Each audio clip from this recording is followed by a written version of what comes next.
नमस्कार विद्यार्थी मित्रों। आज हम कक्षा 8 सत्र 2 विषय हिंदी इकाई 4 कर्मयोगी लाल बहादुर शास्त्री के बारे में अभ्यास करेंगे। हमने भाग 1 में पाठ किसने लिखा था? शंकर दयाल शर्मा। उनका परिचय जाना और कर्मयोगी लाल बहादुर शास्त्री के बारे में थोड़ा सा अभ्यास किया था। आगे का अभ्यास हम भाग 2 में करेंगे। शास्त्री जी की एक सबसे बड़ी विशेषता यह थी कि वे एक सामान्य परिवार से पैदा हुए थे। सामान्य परिवार में ही उनकी परवरिश हुई और जब वे देश के प्रधानमंत्री जैसे पद पर महत्वपूर्ण पद पर पहुंचे तब भी वह सामान्य ही बने रहे। ये उनका जन्म एक सामान्य परिवार में हुआ था और वह प्रधानमंत्री बने फिर भी वह एक सामान्य व्यक्ति ही बने रहे। उनमें कोई भी अभिमान जैसी बात दिखाई पड़ती नहीं थी। विनम्रता, सादगी और सरलता उनके व्यक्तित्व में एक विशिष्ट प्रकार का आकर्षण पैदा करता था कि वह एक विनम्र और सादगी और सरलता जैसे व्यक्तित्व धारण करते थे। वह उसका बहुत ही आकर्षक पैदा करते थे। इस दृष्टि में शास्त्री जी का व्यक्तित्व बापू के अधिक करीब था और वो जैसे बापू थे ऐसे ही शास्त्री जी भी दिखाई पड़ते थे।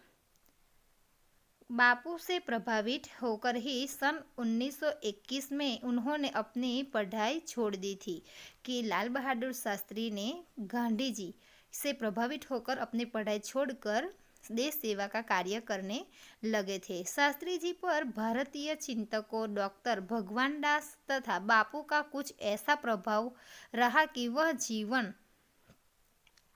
जीवन भर उन्हीं आदर्शों पर चलते रहे तथा औरों को इनमें प्रेरित करते रहे कि वह बहुत ही बापूजी से इतने प्रभावित हुए कि जीवन पर्यंत उनके आदर्शों पर चलते रहे और औरों को भी उस पर प्रेरित करते रहे। शास्त्री जी के संबंध में मुझे बाइबल की वह युक्ति बिल्कुल सहज जा पड़ती है कि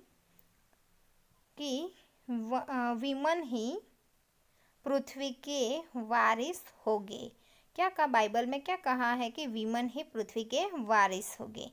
शास्त्री जी ने हमारे देश के स्वतंत्रता संयम के स्वयं में तब प्रवेश किया था जब वे शास्त्री जी ने स्वतंत्रता संग्राम में कब प्रवेश किया था? जब वे स्कूल में विद्यार्थी और उस उम्र में उनकी उम्र 17 वर्ष की थी। वो स्वतंत्रता आंदोलन में कब जुड़े थे? जब उनकी आयु सिर्फ 17 वर्ष की ही थी। गांधी जी के आह्वान पर वे स्कूल छोड़कर बाहर आ गए थे कि गांधी जी के आह्वान पर उन्होंने स्कूल छोड़ दी थी और बाहर आ गए थे।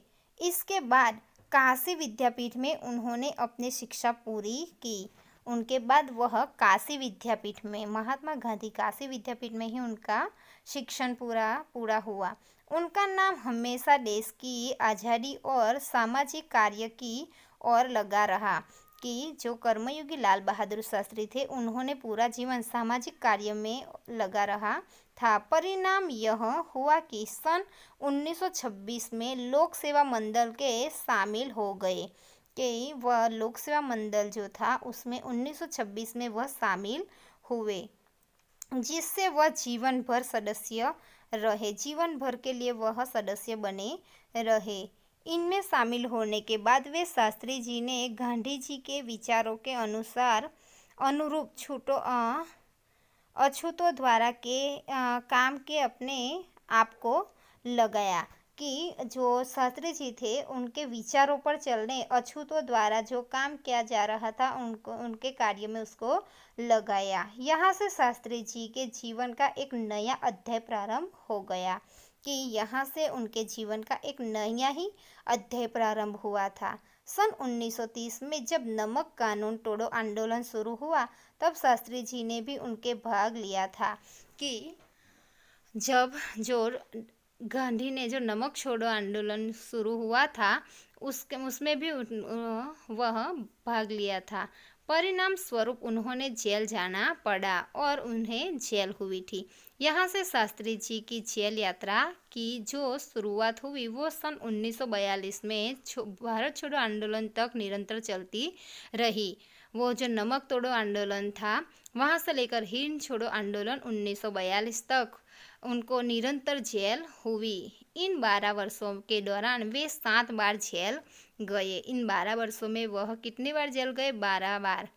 इसी से यह अंदाज़ा लगा सकता है कि इससे हमें अंदाज़ा आ सकता है कि उनके अंदर देश की आज़ादी के लिए कितनी बड़ी सकल ललक थी कि वह देश की आज़ादी के लिए कुछ भी कर सकते थे। दूसरी जेल यात्रा उन्हें सन 1932 में किसान आंदोलन में भाग लेने के लिए करनी पड़ी थी। किसान आंदोलन जो किया गया था उनमें भाग लेने के लिए उन्हें दूसरी बार जेल हुई थी। सन 1942 की उनकी जेल यात्रा 3 वर्ष की थी। 1942 में जो जेल यात्रा हुई थी वो कितने वर्ष की थी? 3 वर्ष की थी, जो सबसे बड़ी जेल यात्रा थी। कितनी थी? सबसे बड़ी जेल यात्रा थी। उस दौरान शास्त्री जी जहां एक और गांधी जी द्वारा बनाए गए रचनात्मक कार्यों की उस दौरान के वो समय उसके द्वारा जो गांधी जी द्वारा रचनात्मक कार्यों में बनाए गए थे वह कार्य में लगे हुए थे। वहीं दूसरी ओर पदाधिकारी के रूप में जन सेवा के कार्यों में भी लगे थे। कि दूसरी ओर क्या था कि जन सेवा के जो कार्य हो रहे थे उनमें भी वह भाग ले रहे थे। सन 1935 में संयुक्त प्रांतीय कांग्रेस कमेटी में सचिव बनाए गए। कि लाल बहादुर शास्त्री सन 1935 में संयुक्त प्रांतीय कांग्रेस कमेटी के क्या बनाए गए? सचिव बनाए गए। इस पद पर वे 1938 तक रहे। किसानों के प्रति उनके मन के विशेष लगाव था कि जो किसान थे उनके प्रति उनके मन में विशेष लगाव था। इसलिए उनको सन 1936 में किसानों की दशा का अध्ययन करने वाली एक कमेटी का अध्यक्ष बनाया गया। जो किसानों के लिए अध्ययन करती है वैसी एक कमेटी थी, उसका अध्यक्ष बनाया गया। पूरी लगन से साथ काम करने उन्होंने अपनी रिपोर्ट प्रस्तुत की जिसमें जमींदारी उन्मूलन पर विशेष जोर दिया। इसके बाद 6 वर्ष बाद तक वे इलाहाबाद की नगरपालिका से किसी न किसी रूप में 6 वर्ष तक जुड़े रहे। फिर वह नगरपालिका में कार्य करते रहे।